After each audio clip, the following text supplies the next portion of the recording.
En esta nuestra última clase vamos ¿Verdad que verdad que encargó usted de tarea que buscáramos una ley de amparo atrasada del 2000 y tantos?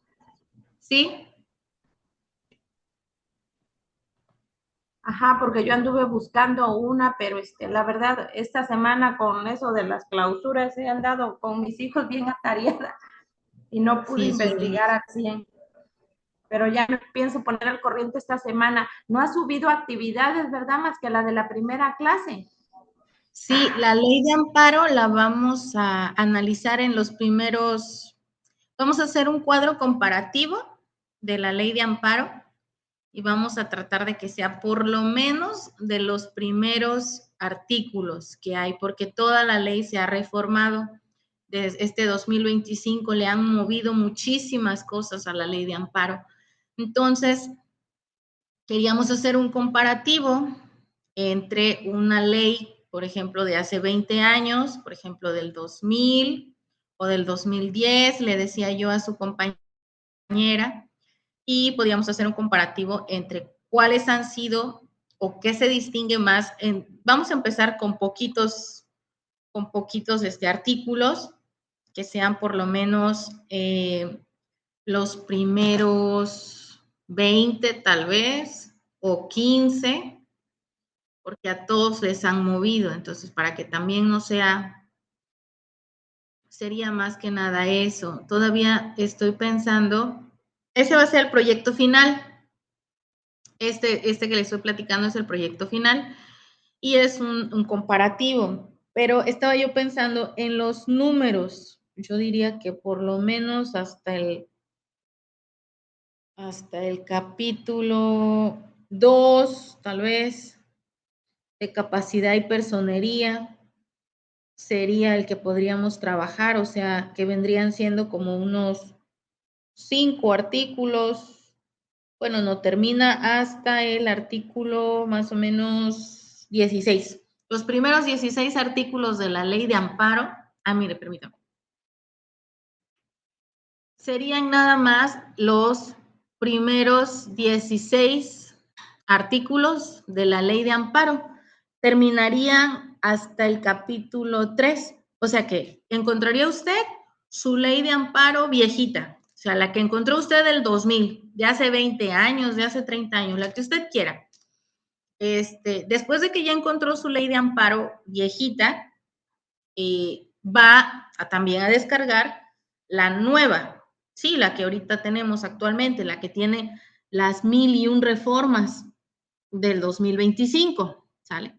Ya que tiene usted sus dos leyes, ahora sí le va a tocar leer y hacer una comparativa, una comparación entre cómo se veía hace 20 o 25 años el primer artículo de la ley de amparo o el primer capítulo de la ley de amparo donde habla de las disposiciones fundamentales y cómo se ve ahorita en el 2025, porque fue el primero que empezaron a mover.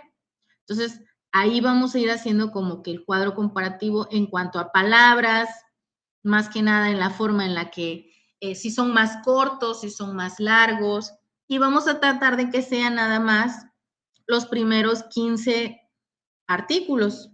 O sea, nada más vamos a ver capítulo 1 y capítulo 2, que son hasta el artículo 16, que le decía yo, que es el de en caso de fallecimiento del quejoso.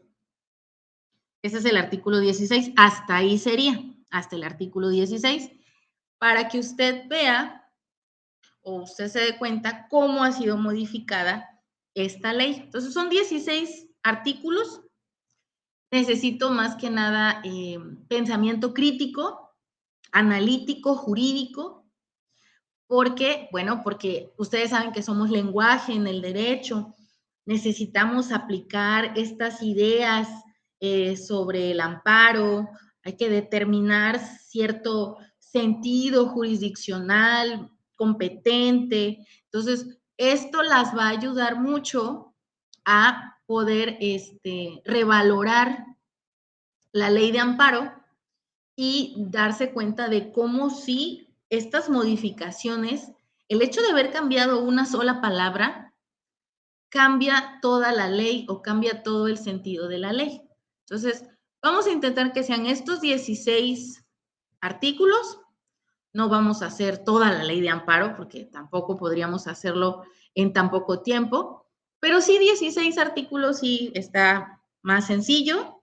Se busca una viejita, una de hace 20, 30 años y descarga la actual, que es la del 2025, 2026, que están todas las reformas, y le va a ir buscando un sentido crítico, jurídico, sobre cómo ha cambiado la ley de amparo. ¿Sí? Ese es el proyecto final. De eso vamos a platicar en el proyecto final, para que ustedes puedan identificar los párrafos, las palabras que se usan en algunos sentidos. Hay artículos que no se han movido, o sea, no toda la ley se movió. Sí es cierto, es mucho lo que se movió, pero hay algunos artículos que se han cambiado. Y la principal, o bueno, lo principal que les puedo decir de las modificaciones a la ley de amparo, se lo compartía yo la semana pasada, es que ya puede hacerse el trámite virtual. O sea, ya podemos empezar nuestro proceso, nuestro juicio de amparo a través de estas herramientas virtuales. O sea, ya podemos tener hasta una firma virtual legal en la parte de nuestro juicio de amparo, que eso es algo muy nuevo, muy moderno. Eso sí se aplaude. Eso sí se aplaude. Hay otras cosas como que no se aplauden mucho. Pero bueno, eso sí podríamos decir lo que es parte de la novedad y de lo nuevo de nuestra ley de amparo, que es muy importante conocer y que vamos conociendo en este taller poco a poquito. Tiene 16 artículos, una ley viejita, otra la actual.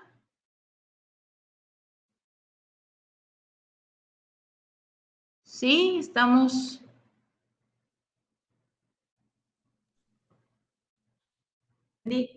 Nada más quería yo que me recalcara si dejó alguna actividad para la semana esta que pasó o la anterior, porque nada más encontré No, la actividad, la primera. no, es su proyecto. Ah, Es es su el proyecto proyecto. de bajar, es su proyecto, tiene que analizar 16, por lo menos los 16 primeros artículos de la ley de amparo, y tiene que buscar hasta me va a cambiar el presidente de la República, va a ver que cuando vea quién es disponible, en qué presidente de la República era. Por ejemplo, en esta, la última todavía, si me la busca hace 20 años, pues le va a aparecer otro presidente de la República. Entonces,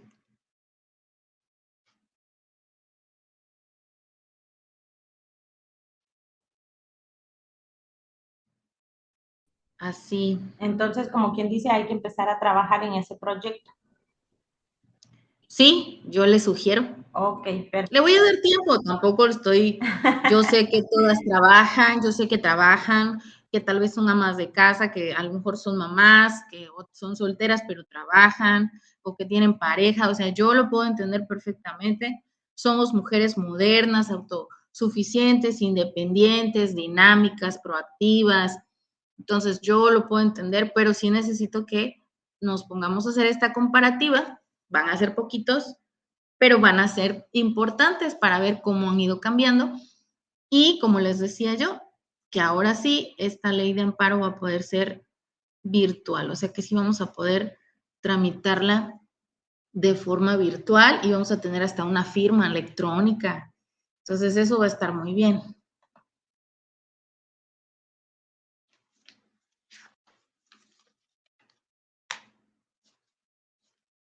¿Sí? ¿Se ve? Sí, ya se ve.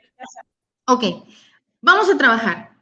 Nuestros últimos dos temas de este taller de amparo son temas muy meticulosos. O sea, son temas que de verdad, de cierta forma, se necesita mucho leer, analizar y conocer, porque en base a ellos es que vamos a poder saber si tenemos con qué pelear. O sea, si tenemos las herramientas con qué pelear en el amparo.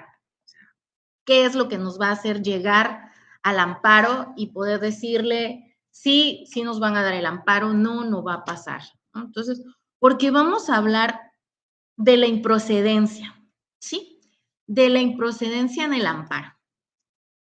La improcedencia en el amparo ocurre cuando, bueno, la ley establece ciertos actos o resoluciones que no pueden ser impugnados mediante el juicio de amparo, porque van a limitar la procedencia frente a determinadas autoridades o situaciones. O sea, nos está hablando de que tenemos que saber qué vamos a pedir, tenemos que saber si lo que estamos pidiendo de verdad tiene esta indispensable condición de que violente un derecho universal, de que esté atentando contra nuestro principio pro persona, de nuestros derechos humanos. Entonces tenemos que estar muy analíticos en esto, porque la ley de amparo establece causas específicas de improcedencia a nuestra demanda, ¿no?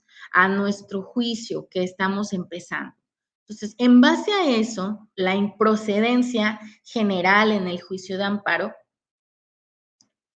hace relevancia a que no todos los actos que nosotros podemos solicitar a una autoridad competente sea revisado, porque nosotros nos sentimos en la dolencia de que nos están atentando contra nuestros derechos, son susceptibles del amparo. Podemos pensarlo desde un sentido subjetivo. ¿Por qué? Porque somos parte del proceso. Estamos dentro del juicio. Nosotros o nuestro cliente somos en ese momento el quejoso, nos estamos quejando, hemos sido víctimas, estamos siendo violentados por una autoridad que se supone que es la que nos defiende, ¿no? Entonces, si sentimos esto, es muy probable que no podamos llegar a ser objetivos en un sentido estricto. Por eso hay cierta aplicación de ideas que son brevemente expuestas en el artículo 61 de la Ley de Amparo y que está desglosado en 23 fracciones que nos van a ir dando pauta a conocer más acerca de la improcedencia general que genera la acción de amparo. Porque nosotros decimos, no, yo quiero accionar mi amparo, yo busco que mi juicio de amparo, que mi demanda de amparo surta los efectos que yo necesito, ya sea que a favor de mí me dé la sentencia, tenga una, por ejemplo, me ayude a perseguir, a comprobar que fui víctima de un delito, o no de un delito, sino más bien dicho, fui violentado en mis derechos inalienables, ¿no? Entonces, en este momento de la improcedencia, estamos hablando de que va a ser todo un proceso y este proceso se sujeta a límites, a condiciones, tiene determinadas formas de resolución. Es como si tuviera reglas dentro de estas improcedencias. La autoridad competente debe analizar cada una de las improcedencias que pudieran llegar a tener un encuadramiento con lo que ustedes están solicitando como abogados. Porque puede llegar a suceder que la improcedencia estribe en un modo absoluto. O sea, que el hecho de que ustedes estén diciendo, bueno, yo voy a levantar mi juicio de amparo porque no tuve notificaciones, ya estoy en un amparo indirecto y quiero que se revise. O estoy en una sentencia definitiva por laudo y voy a solicitar mi amparo directo. En los dos casos, de las dos formas, siempre se va a analizar si existen, aparte de lo que ustedes están solicitando como quejosos, se estudie, se analice por parte de la autoridad competente, no caiga en improcedencias, no rompa las reglas que ya existen. Ahora, estas causas de improcedencia no son sencillas, o sea, no son simples, no son un lenguaje sencillo para el abogado, todo lo contrario. Son tecnicismos procesales, es un lenguaje constitucional, jurídico, en donde hay ciertos elementos que en el momento en el que se desarrollan a través de el lenguaje jurídico que nosotros podemos tener al momento de levantar nuestra demanda, tienen que fortalecerse bajo la legitimidad, ¿no? Bajo estos, vamos a decir que son medios de control, porque nuestro juicio de amparo es lo que es un medio de control constitucional, lo vimos desde la primera clase. Pero tenemos que estar de acuerdo de que aparte de esto, debemos manejar un lenguaje jurídico elevado. No podemos en nuestra demanda de amparo, no podemos querer escribir lo mismo que escribimos cuando estamos en un juicio de primera instancia, ¿no? Cuando estamos en un divorcio, cuando estamos solicitando una pensión alimenticia, no podemos utilizar ese mismo lenguaje porque por la gran categoría que tiene el juicio de amparo y sus improcedencias, nos exige como abogados no solo estudiar más, sino enriquecernos en nuestro lenguaje jurídico, en esta verbalidad que podemos tener como abogados para poder comprender lo que vamos a hacer y no caigamos en que en el primer momento, cuando vean nuestra demanda, pues digan, no, olvídenlo. Se va a sobreseer esta demanda. Entonces, vamos a buscar crear dentro de nuestra demanda de amparo ese lenguaje elevado que nos va a ayudar a poder comprender las improcedencias del amparo, saber qué podemos pedir y estar conscientes, porque son estas reglas procesales que debe de seguir la autoridad competente que va a conocer de nuestro caso y que nosotros también tenemos que tener el lenguaje o el entendido, porque nos va a pasar si no estudiamos, que cuando estemos leyendo no entendamos ni nosotros lo que nos está diciendo la autoridad competente de por qué se creó la improcedencia al amparo que estamos solicitando.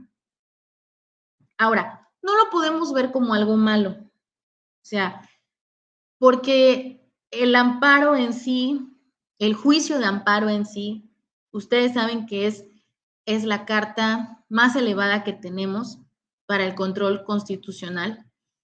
Es lo más alto que podemos aspirar a poder defendernos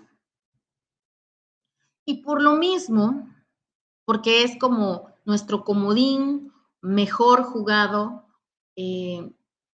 puede viciarse, ¿sí? Muchos años sucedió, tal vez estos años futuros ya no suceda, y eso por las reformas que están saliendo, pero sí se ha llegado en algún sentido a viciar el juicio de amparo. Entonces, dadas estas circunstancias legales, es importante conocer las improcedencias para que sepamos entonces si de verdad vale la pena jugársela en el juicio de amparo, porque es dinero lo que se juega, es dinero, es tiempo y es dinero. Y son dos recursos muy importantes en la vida con los que no hay que jugar. Todo lo contrario, hay que tratar de tomarlo lo más seriamente posible. Ahora, tampoco es que sean obstáculos. O sea, puede llegar a tenerse esta idea de que la improcedencia en el juicio de amparo o las improcedencias, porque abarcan cerca de 23 fracciones del artículo 61, que de verdad son largas, muy específicas, muy claras, para poder entenderse, porque como necesitábamos convertir la improcedencia como una herramienta para la operación exitosa del amparo, bueno, pues digamos que se puede llegar a pensar, si lo vemos del lado positivo, o sea, si estamos dentro de una postura positiva, es un reto. Si lo vemos desde un punto de un reto, una postura positiva, nos exige a nosotros como abogados, al quejoso también, a la circunstancia en la que estamos, más estudio.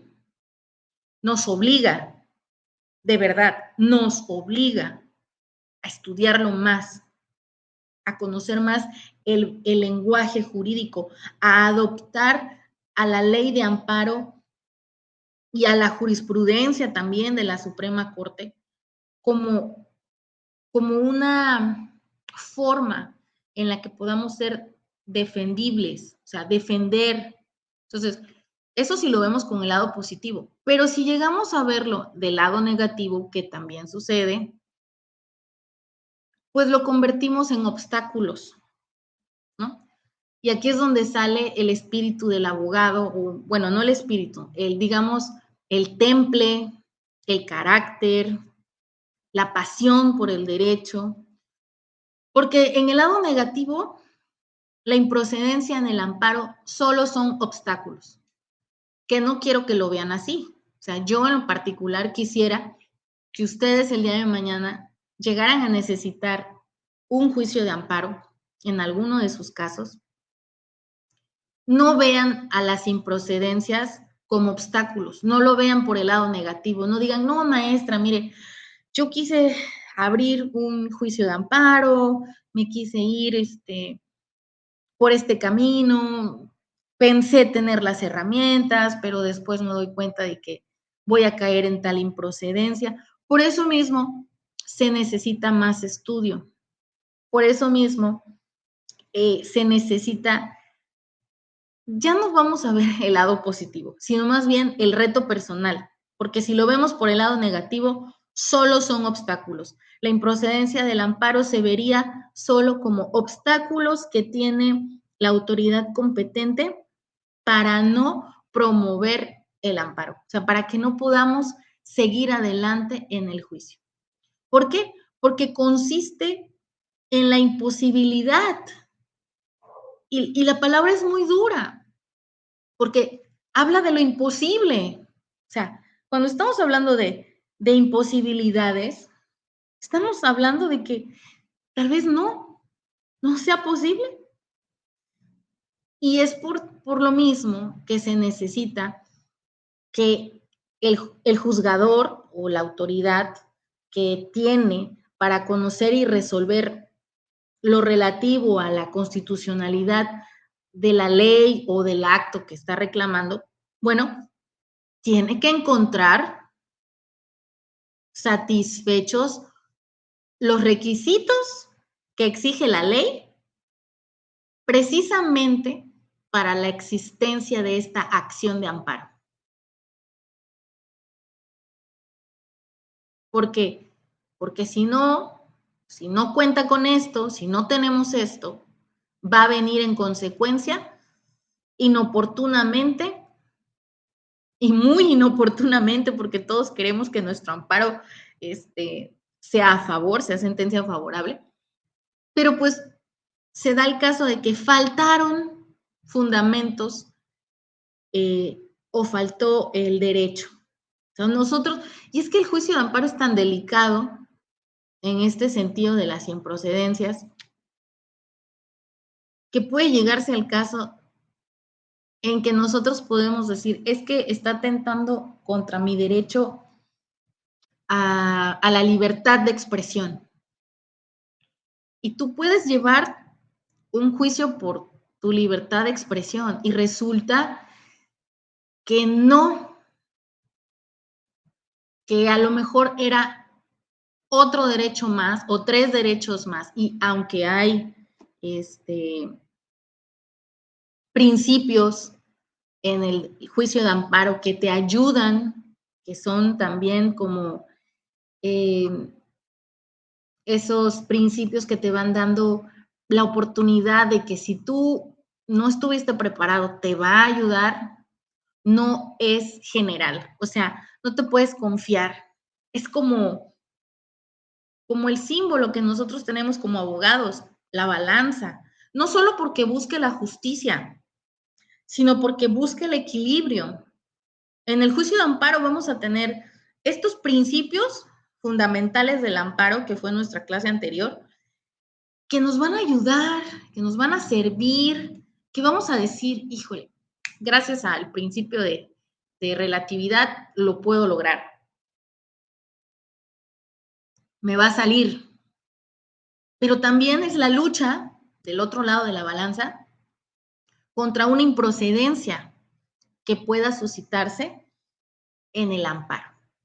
Entonces, esta improcedencia a la acción, porque buscamos la acción en el amparo, buscamos la defensa, buscamos que de verdad se logre rescatar el derecho que está siendo violentado.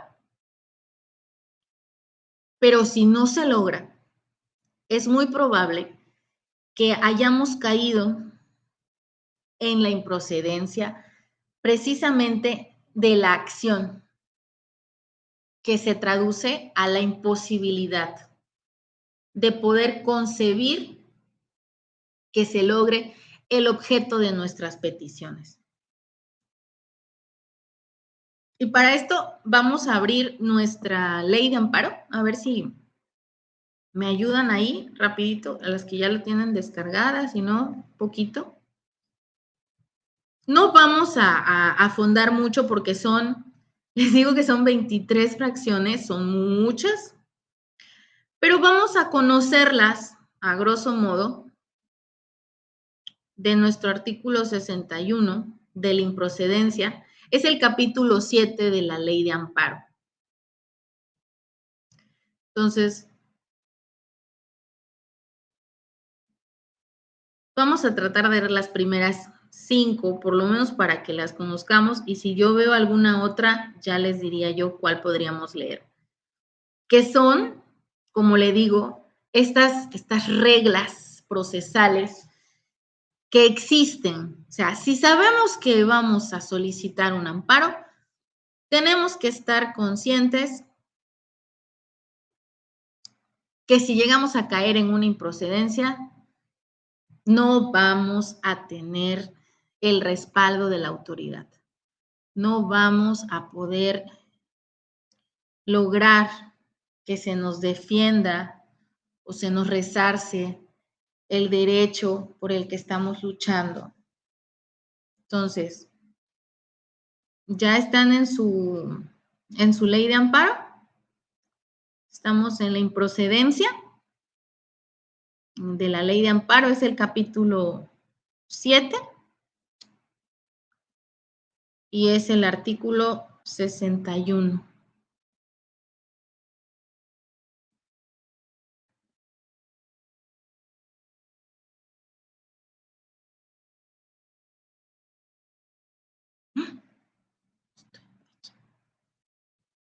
Lucila, ¿ya lo encontró? El artículo 61 en el juicio de amparo.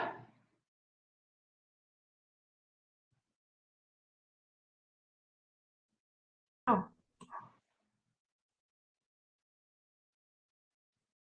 ¿Ya lo encontró?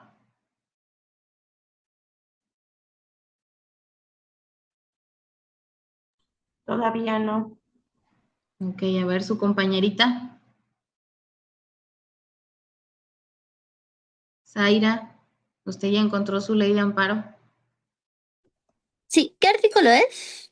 Artículo 61, capítulo 7, improcedencias.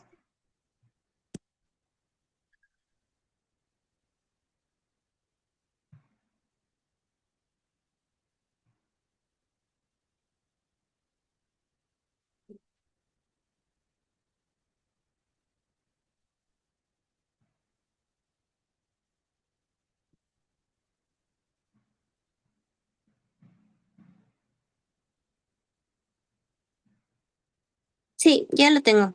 Ok, vamos a empezar con los primeros 5. ¿Qué artículo es, perdón? 61. ¿Lo leo? Sí, por favor, hasta la fracción 5, del 1 al 5. Ok. Artículo 61. El juicio de amparo es improcedente, fracción primera. Contradicciones o reformas a la Constitución Política de los Estados Unidos Mexicanos. Fracción segunda. Contra actos de la Suprema Corte de Justicia de la Nación. Fracción tercera. Contra actos del órgano de Administración Judicial y del Tribunal de Disciplina Judicial. Cuarto. Contra resoluciones dictadas por el Tribunal Electoral del Poder Judicial de la Federación. Quinto, contra actos del Congreso de la Unión, su comisión permanente o cualquiera de sus cámaras en procedimiento de colaboración con los otros poderes que objeten o no ratifiquen nombramientos o designaciones para ocupar cargos, empleos o comisiones en entidades o dependencias de la Administración Pública Federal, centralizada o descentralizada. Órganos dotados de autonomía constitucional u órganos jurisdiccionales de cualquier naturaleza. Gracias, hasta ahí. Estos primeros 5 actos de improcedencia del juicio de amparo, si ustedes se dan cuenta, están directamente seleccionados y están dirigidos precisamente contra autoridades máximas, o sea, contra lo máximo de nuestras autoridades. Por ejemplo, uno, pues contra nuestra Carta Magna, ¿no? Cuando nosotros estemos solicitando un juicio de amparo y estemos buscando que se nos restituya un derecho, pero si este derecho que nosotros alegamos, este derecho que nosotros estamos sintiendo que está siendo violentado, llega a contradecir alguna de las reformas o las adiciones, ustedes saben que a la Constitución política se le reforma y también se le adiciona en sus artículos. Pero si lo que nosotros estamos pidiendo, porque nos sentimos violentados en este derecho inalienable que tenemos, está contradiciendo alguna adición o alguna reforma de la Constitución, automáticamente tenemos una improcedencia en el amparo. No nos van a dejar ni subir un escalón más. En el momento en el que se discuta el juicio de amparo y se den cuenta de que estás atentando contra una adición nueva de la Constitución, en ese momento tu juicio de amparo se cae, se sobresee, ya, no hay más. Entonces, por eso les digo que hay que leer mucho, que hay que estudiar mucho, porque ustedes ven la Constitución política y ustedes ven los primeros capítulos y dicen, ay, no, pues ahí está el 103, que habla del amparo y ahí está el 107 que habla del amparo. Pero pongan atención hasta lo último de la Constitución Política. Pónganse a leer todas las adiciones que hay al artículo, porque en primera parte a la Constitución, así como ustedes la pueden llegar a ver plasmada, no le ven nada raro. Dicen, ay, mira, así se ve desde hace como 3 años. Sí, pero resulta que las adiciones muchas veces las ponen hasta atrás, hasta lo último. Entonces, ¿qué es lo que busca esta fracción de la improcedencia? Marcar un límite. Siempre van a ser estas reglas, estos casos que nos van a ayudar a entender que lo que estamos pidiendo, si es una improcedencia, si aparece dentro de este artículo 61 en una fracción de las 23 que hay, va a ser tristemente rechazado nuestro juicio de amparo. En la segunda fracción va al mismo tenor, contra actos de la Suprema Corte de Justicia de la Nación. Imagínense. O sea, son las primeras fracciones y son las más fuertes. Son las primeras fracciones y son las que van contra nuestras máximas autoridades. Porque ustedes saben que estamos luchando contra un acto de autoridad, o sea, un acto que una autoridad competente está ahora sí que accionando y que nosotros estamos siendo aludidos, que estamos siendo dañados, que estamos siendo violentados. Pero en el caso de la improcedencia del amparo, marca muy bien cuáles son las autoridades a las cuales no podemos tocar, o sea, no podemos acercarnos, no podemos tocar, no podemos atentar, porque entonces ya tendríamos un problema y la improcedencia no va a querer ese problema. La improcedencia lo marca claramente. No vas a atacar a la Constitución, no vas a contradecir a la Suprema Corte de Justicia, no vas a estar tampoco accionando el amparo contra los órganos de la administración judicial y contra el Tribunal de Disciplina Judicial. Ahí no vas a entrar. Entonces, también contra otros actos del Congreso de la Unión. Aquí sí explica, bueno, y contra las resoluciones de los tribunales electorales del Poder Judicial de la Federación, porque ustedes saben que hace 3 años y ahorita todavía este último año, ha habido muchos problemas en todo lo que es el Tribunal Electoral. Entonces, más aún, no podemos meternos ahí con resoluciones dictadas por el tribunal, porque ya sabemos de antemano que en nuestro juicio de amparo, en nuestra demanda, vamos a caer en la improcedencia en la fracción 4. Entonces, hay que saber escoger nuestras luchas. O sea, uno como abogado también tiene que aprender que no se puede ganar todas. Y yo sé que a veces, maestra, pero ¿cómo no? Sí, vamos a tener medios de defensa. Claro que sí. Somos abogados, defendemos. Pero también hay que ser conscientes de que no todas las peleas se ganan, que así como sabemos ganar, también hay que saber perder. Y hay que saber por lo que se lucha. Y hay que leer y hay que estudiar. Y hay que prepararse y hay que leer la ley de amparo.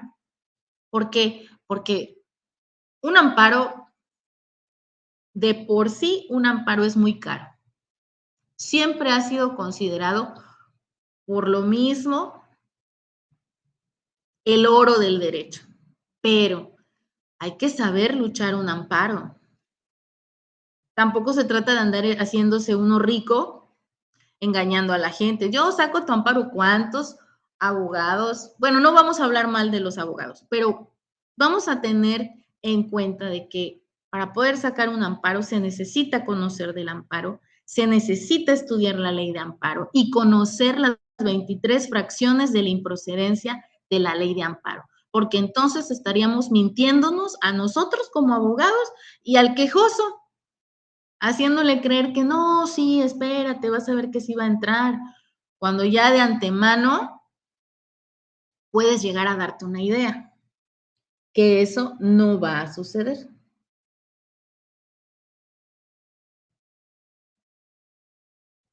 Miren, esta fracción es muy polémica. A ver, Lucila, la fracción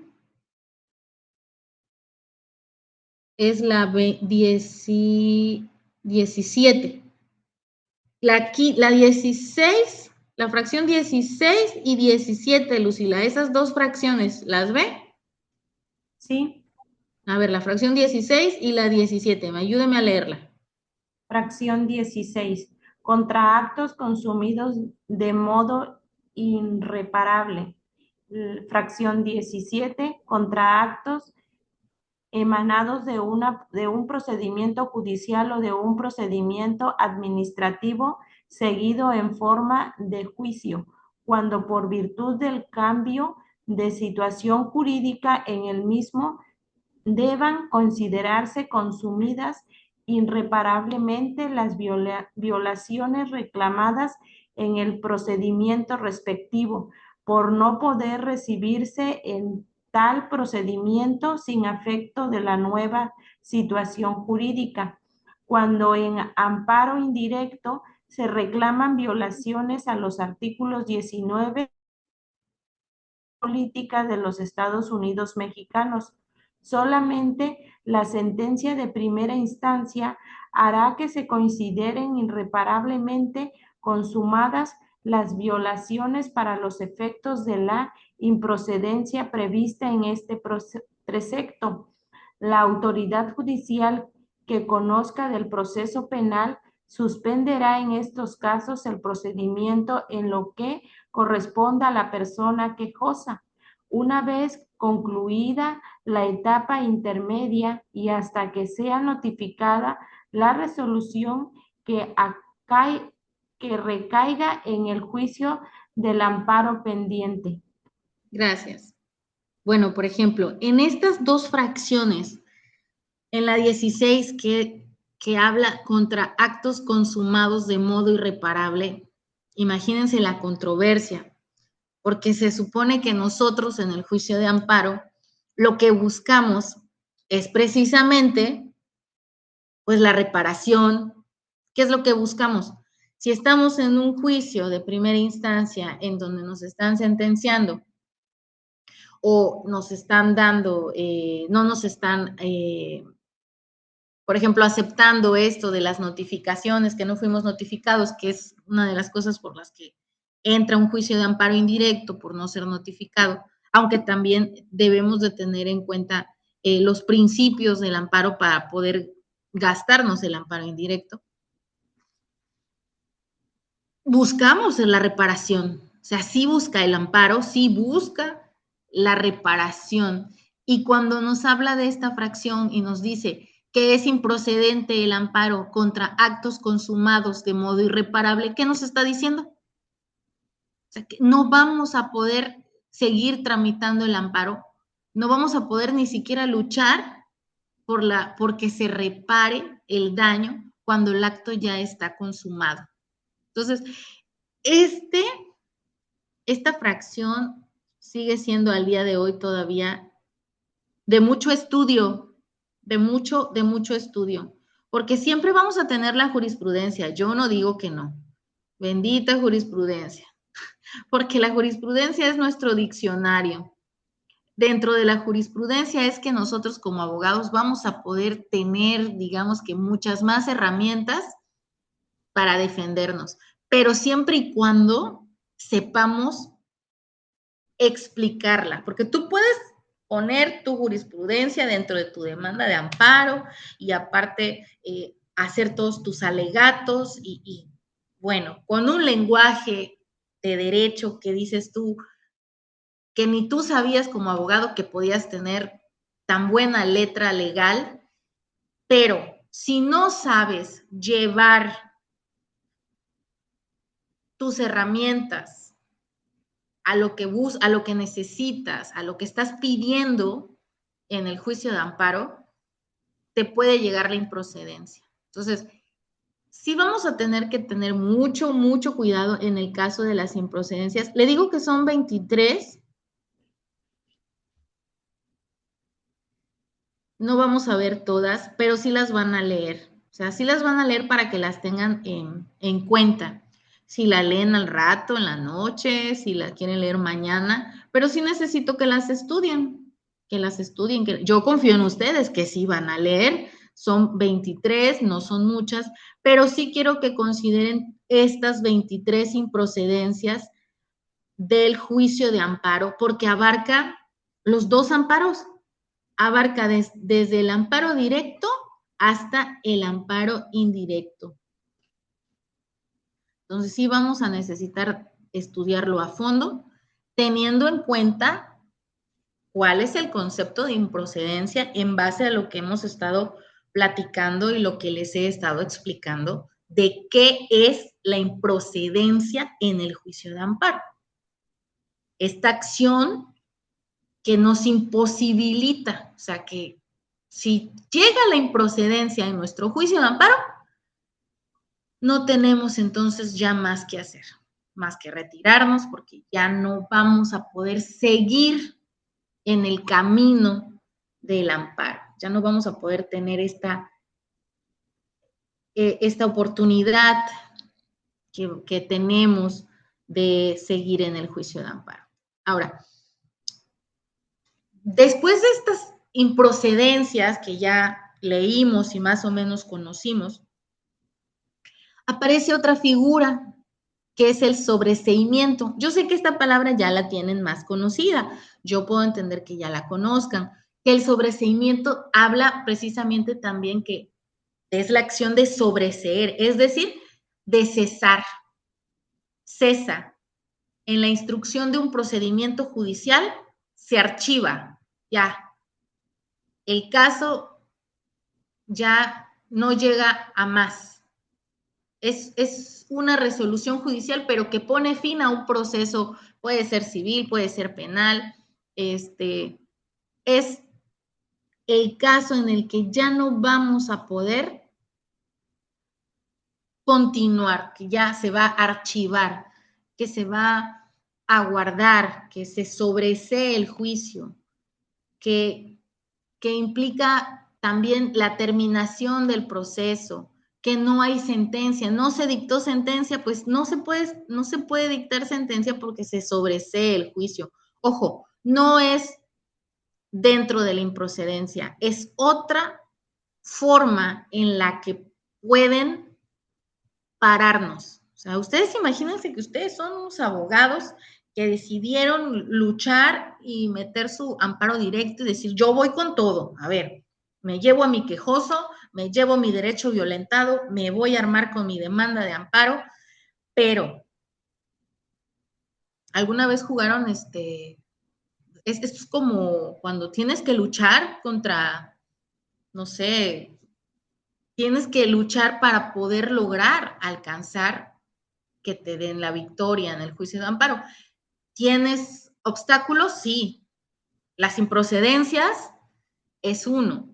El sobreseimiento es otro. Pero hay que conocer el sobreseimiento porque necesariamente se necesita entender que sí es una resolución terminativa, porque sí termina, porque sí nos archiva, porque es la forma en que este órgano judicial declina, o sea, ya no, declina continuar con el conocimiento del asunto. ¿Sí? O sea, la hipótesis procesal que usted había pensado se imposibilita y ya no puede emitir sentencia. Ahora, en el juicio de amparo también aparece este fenómeno del sobreseimiento. ¿Por qué?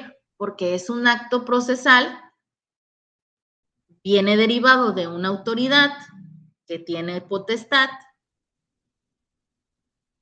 es la negatividad de la protección. ¿Por qué? Porque ya no le va a permitir a usted que siga adelante, se va a archivar ya no existe, va a haber una actividad procesal, se sobresee el juicio de amparo. Y esta figura también aparece dentro de la ley y aparece en el artículo 63, capítulo 8, que vamos a leer ahorita. A ver, Zaira, ¿me ayuda? Es el artículo 63. Sí, maestra. Mire, ayúdeme hasta la fracción 3 y a Lucila le vamos a dejar 4 y 5, ¿sale? Para conocer el sobreseimiento en la ley de amparo. Ok, artículo 63. El sobreseimiento en el juicio de amparo procede cuando, fracción primera, la persona quejosa desista de la demanda o no la ratifique en los casos en que la ley establezca requerimiento. En caso de desistimiento, se notificará personalmente a la persona quejosa para que ratifique su escrito en un plazo de 3 días, apercibido de que de no hacerlo se le tendrá por no desistida y se continuará el juicio.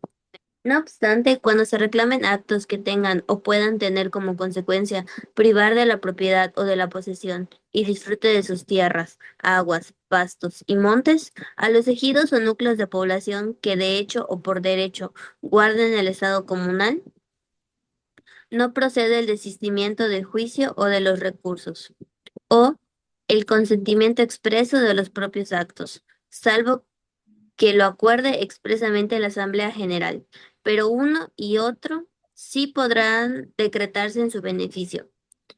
Segundo, la persona quejosa no acredite sin causa razonable a juicio del órgano jurisdiccional de amparo haber entregado los edictos para su publicación en términos del artículo 27 de esta ley, una vez que se compruebe que se hizo el requerimiento al órgano que los decretó. ¿Hasta ahí? Sí, hasta ahí. Ok. Gracias. A ver, Lucila, 3, 4 y 5. Fracción 3. Las personas quejosas mueran durante el juicio si el acto realizado solo afecta a su persona. Fracción 4. De las constancias de autos aparecieran claramente demostradas que no existe el acto reclamado o cuando no se probara su existencia en las audiencias constitucional. Y fracción 5. Durante el juicio se advierta alguna de las causales de improcedencia a que se refiere el capítulo anterior.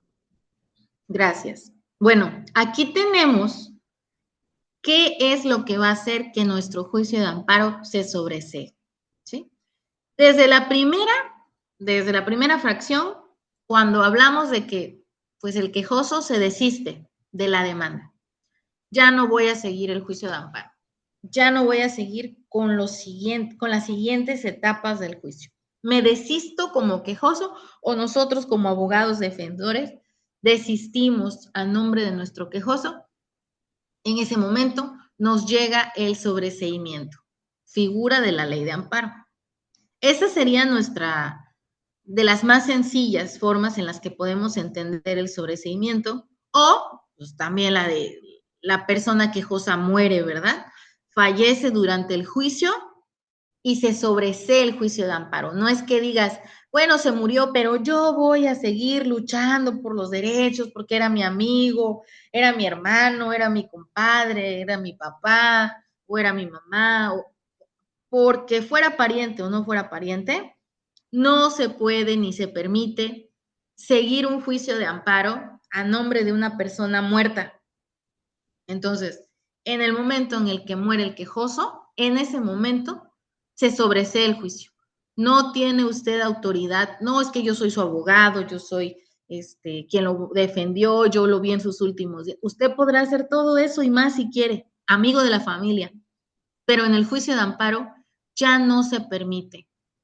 Ya no se permite porque en el momento en que la persona quejosa muere, en ese momento el derecho por el que se estaba luchando, el derecho por el que se buscaba la reparación del daño, por el derecho por el que se buscaba la restitución, la modificación, no puede seguir adelante porque ya murió el quejoso. Y usted como abogado, o así sea representante legal, apoderado, como lo quieran ver ustedes, no tienen capacidad.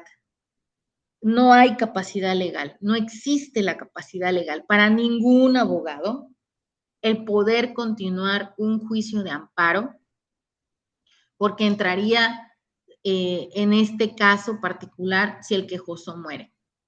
Entonces, otra fracción que también es muy interesante y es lo que habla de la improcedencia, es la quinta, ¿no? La que nos habla, más bien dicho, nos advierte, porque lo que quiero que pongan atención es en la forma en la que nos habla la ley. Hay derechos que nos hablan de una forma en la que de verdad nos sentimos como ciudadanos mexicanos. Pónganle atención a su Constitución y van a ver qué bonita suena. O sea, tú lees la Constitución y dices, ay, qué bonito, me siento protegido, soy tan afortunado de vivir en México. Y si lo ve por el lado subjetivo, ¿verdad? Pero también hay otra parte de la ley en donde las palabras son claves de cómo nos va a poner límites, cómo el derecho nos pone límites, nos regula conductas, nos pone límites. Por eso somos abogadas. Si no nos gustaran poner límites, regular conductas, no estuviéramos donde estamos. Nos gustan las normas, estamos a favor de que exista una regulación. Por eso en el derecho las palabras son tan importantes, porque en esta fracción 5 utilizan la palabra se advierte. Durante el juicio de amparo se advierte o sobrevenga alguna de las causales de improcedencia. Se advierta, o sea, ya estamos hablando, te estoy diciendo aquí en la ley de amparo, yo legislador, el que ayudó a hacer, a ver, esta también está, por azares del destino, estas dos fracciones no están reformadas. Si se dan cuenta, esas dos no están reformadas del 2025. La 3, las que le decía yo, la de persona quejosa muere durante el juicio, si el acto reclamado solo afecta a una persona, esa sí está reformada. ¿Por qué creen que está reformada? Porque nosotros aquí en México decimos, no, ya murió él, pero yo voy a seguir adelante el juicio. ¿Y qué creen? Eso provocaba muchos problemas. Entonces, esta es una cosa que fue reformada. Chéquensela en las viejitas y van a ver que aparece diferente. Pero bueno, estábamos en la quinta, en la fracción 5, perdón, donde ya nos advierte, o sea, te estoy advirtiendo que voy a sobreseer el juicio de amparo si tú y tu demanda caen en mis 23 fracciones de improcedencia del artículo que tengo arriba. Así. Si tú caes en alguna de estas fracciones, entonces te aviso que tu juicio de amparo, archivado, se niega la protección, ya aparece la inactividad procesal y hasta aquí quedaste, hasta aquí llegó. Entonces, la ley a veces nos hace sentir tan apapachados y otras veces nos hace darnos cuenta de que nos va a advertir, nos va a poner en jaque, va a tratar de exigir que no te salgas de la norma, de la conducta que yo, Constitución, estoy mostrando, que yo, ley de amparo, estoy mostrando. O sea, porque yo sí te puedo defender como autoridad competente. Yo sí puedo recibir tu juicio de amparo, puedo recibir tu demanda de juicio de amparo, pero si en el transcurso de este juicio llegas a caer en alguna de estas 23 fracciones, yo, autoridad competente, tengo el derecho de sobreseer tu demanda, de que aparezca el sobreseimiento en tu juicio de amparo y en ese momento se acabó. No me vas a seguir exigiendo ni pidiendo nada, porque de antemano tú como abogado ya te leíste la ley de amparo, ya sabes que caíste en una de las fracciones. Por eso el estudio, por eso el enriquecer el lenguaje jurídico, por eso tener en cuenta bien cuáles son los actos que no pueden caer dentro de la improcedencia, para que entonces sigas tu lucha, sigas teniendo en cuenta que vas a poder acreditar porque tienes las pruebas para poder hacerlo y que no vas a caer en un estado de improcedencia. Cuando esto sucede,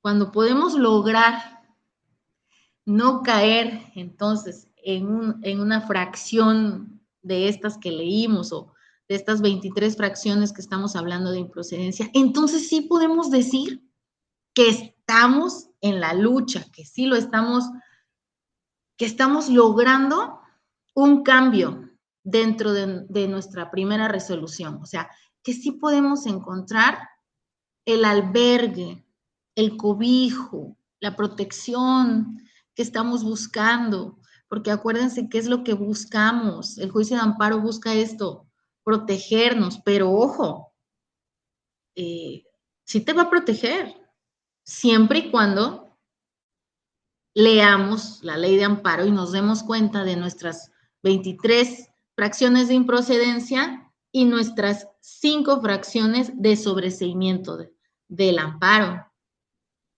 donde nos habla precisamente qué es lo que no debemos contradecir. Y es que, o sea, sí ha cambiado mucho. O sea, sí ha cambiado mucho la ley de amparo, es a lo que voy. O sea, digamos que se ha ido especificando con tanta meticulosidad que ahora es más complicado. No digo que imposible, aunque a veces pudiera llegar a sentirse así. No digo que imposible, pero sí se va a necesitar mucho estudio. Sí se va a necesitar mucho estudio, porque esta nueva ley que llegó, esta nueva reforma que tenemos del 2025, del marzo del 2025, y es que si ustedes le llegan a poner más cuidado a su ley de amparo, hay algunos que ya están en el 2026, o sea, no se deja de mover. Hay todas están la mayoría están en marzo del 2025, la mayoría. Algunas están en el 2021, reformas, o sea, de los capítulos que van creándose en la ley de amparo, ¿no?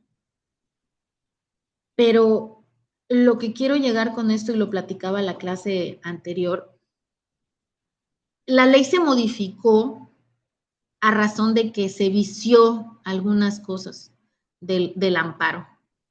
Se hizo de una forma que solo las esferas más privilegiadas pudieran llegar a utilizarlo y a salirse con la suya, ¿no? Entonces, ¿qué es lo que se buscó en esto? O yo les puedo dar mi punto de vista, porque esto es objetivo. Si me pongo a platicar con otro colega, puede que me diga, no, así no, pero yo les voy a dar mi punto de vista.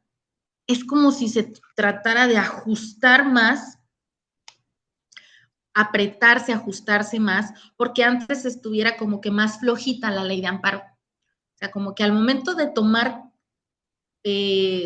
figura en el cuerpo del derecho, estaba un poco flojita.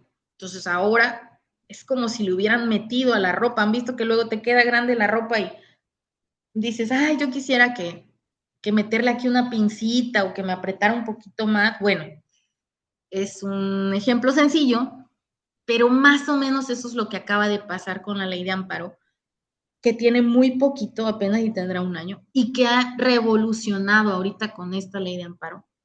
Ha revolucionado en muchos sentidos, muchos amparos que se están revisando. O sea, de quejosos, no solo particulares, sino de quejosos de autoridades competentes, responsables, o sea, autoridades. Me acuerdo que la semana pasada platicaba yo de eso con su compañerita, de que cómo los propios magistrados han necesitado solicitar su amparo porque se han sentido agredidos en sus derechos.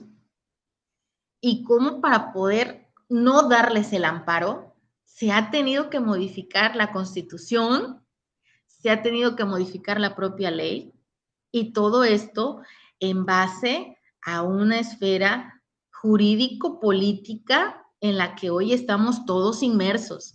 Y no voy a hablar mucho de política porque yo a veces puedo llegar a ser muy extrema, ¿no? Puedo llegar a tener esta parte radical, pero sí quiero que lo tengamos en cuenta. ¿Por qué? Porque somos abogados y somos críticos del derecho. Entonces, sea la posición que ustedes tomen, tengan en cuenta que todo tiene que ser desde este marco de la ley, desde este punto de vista de la ley. Terminando el sentido del sobreseimiento, vamos a ver la caducidad. Porque nosotros tenemos entendido siempre que estamos bajo términos, ¿a poco no? Siempre estamos, ¿cuándo fue la contestación? ¿Cuántos días me quedan? Y estamos, ¿a poco no ven en su calendario las que litigan? Ay, lo metí tal día, tengo tal día para contestar. Ah, lo voy a contestar antes. Ay, no, ya se me pasó un día. Vivimos en el término y en la caducidad. Lo mismo sucede en el juicio de amparo. La caducidad del juicio de amparo va a ser siempre la extinción de un derecho procesal que no ejerce dentro del plazo legal establecido. O sea, lo que puede llevar al sobreseimiento del juicio, porque también por caducidad nos pueden sobreseer el juicio. Ahora, la caducidad va a ser siempre la pérdida, ¿no? Porque sí sabemos que cuando algo caduca, ya no sirve. Entonces, vamos a tener entendido que la caducidad se define como esta pérdida de la acción del derecho procesal de no haber ejercido en tiempo y forma el procedimiento. O sea, de que ya no fue posible ejercerlo, nos ha pasado. O sea, a veces es bien, vivimos siempre contrarreloj, el abogado siempre vive a contrarreloj, más si lleva muchos asuntos. Y en el caso del amparo, igual, vivimos bajo la caducidad, bajo la almohada. Entonces, hablando de los plazos, porque necesitamos tener entendido el sentido de los plazos, de la caducidad, de lo que representa el tiempo que tenemos. Por ejemplo, en el juicio de amparo, el plazo para presentar la demanda del juicio de amparo o para presentar la demanda de amparo, pues es de 15 días. O sea, y en esos 15 días es tu plazo. A partir de ese momento, cuéntale. ¿Por qué? Porque podemos caer en esto de la caducidad. Podemos llegar a tener este sentido en el que decimos, yo tenía más tiempo. O sea, ¿cómo? Mi procedimiento no llegó, ¿no? Ni siquiera va a entrar. Tenías 15 días nada más. Se te fueron los 15 días. Llegó la caducidad. Ahora, la caducidad aparece en el juicio de amparo. En el caso del juicio de amparo indirecto, por ejemplo, la caducidad de instancia. Este fenómeno procesal únicamente acaece durante la tramitación del recurso de revisión que existe dentro del juicio de amparo indirecto. Porque acuérdense que el juicio de amparo, pues es otro procedimiento, ¿no? Es otro proceso, es un juicio, otro juicio. Y dentro del juicio de amparo también existe el recurso de revisión, así como lo tenemos en primera instancia. Pero sí nos habla acerca de la caducidad de la instancia en el juicio de amparo indirecto. Para tener en cuenta un poco esto de lo que es la caducidad, que habla de los plazos, vamos a tenerlo brevemente en el capítulo 3 del artículo 17, que me va a ayudar a leer Zaira. Vamos a poner que hasta el 1 y el 2, la primera fracción y la segunda fracción. ¿De qué artículo? Artículo 17, capítulo 3, los plazos en el juicio de amparo. O sea, vamos a hablar de la caducidad, de los plazos, del tiempo. Ok, artículo 17. El plazo para presentar la demanda de amparo es de 15 días, salvo fracción primera, cuando se reclama una norma general autoaplicativa o el procedimiento de extradición, en que será de 30 días. Fracción segunda, cuando se reclame la sentencia definitiva condenatoria en un proceso penal que imponga pena de prisión, podrá interponerse en un plazo de hasta 8 años. Muy bien, lo que sigue, Lucila. Cuando el campo se promueva contra actos de por efecto privar total o parcialmente en forma temporal o definitiva de la propiedad, posesión o disfrute de sus derechos agrarios o a los núcleos de población ejidal o comunal, en que será de 7 años contados a partir de que, de manera indubitable, la autoridad responsable notifique el acto de los grupos agrarios mencionados. Cuarto, cuando el acto reclamado implique peligro de privación de la vida, ataque a la libertad personal fuera de procedimientos, incomunicación, deportación o expulsión, proscripción o destierro, desaparición forzada de persona o alguno de por el artículo 22 de la Constitución Política de los Estados Unidos Mexicanos, así como la incorporación de fuerzas al ejército, armado o fuera de áreas nacionales, en que podrán presentarse en cualquier tiempo. Gracias.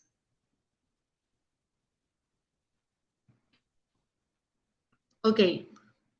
En esta parte de los plazos, lo que trata de hacer la ley es explicarnos a través de cada una de las fracciones cuándo. Si se dan cuenta, todas las fracciones hablan de cuándo